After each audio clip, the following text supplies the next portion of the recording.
টাঙ্গাইলের মির্জাপুরের জামুরকি সামাজিক কবরস্থানে ঘটছে একের পর এক কঙ্কাল চুরির ঘটনা। পরপর 2টি রাতে 8টি কঙ্কাল চুরি হওয়ায় এলাকায় বিরাজ করছে আতঙ্ক। স্বজনদের কবরস্থ লাশ নিয়ে উৎকণ্ঠায় দিন পার করছেন স্থানীয়রা। রাতের বেলা পাহারা সহ লাইটিং এর ব্যবস্থা করেছেন। তারা চেয়েছেন প্রশাসনের সহযোগিতা। এ বিষয়ে মির্জাপুর থানা পুলিশ কথা বলতে রাজি না হলেও ইউপি চেয়ারম্যান দিয়েছেন আশ্বাস।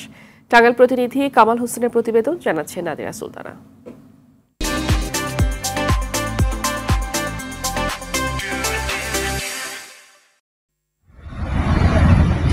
টাঙ্গাইলের মির্জাপুরের দীর্ঘদিনের পুরনো জামুরকি সামাজিক কবরস্থানটি পাকুল্লা ও জামুরকি গ্রামের মৃত্যুবরণকারীদের দাফন করা হয় এখানে।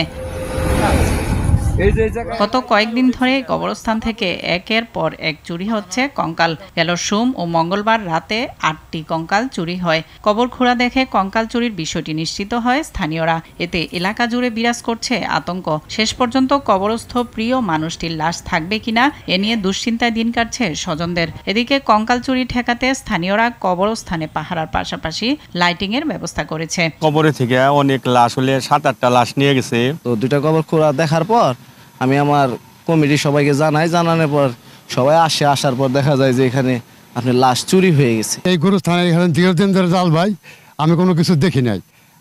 এই হঠাৎ করে এই 7টা লাশ এখান থেকে চলে গেছে।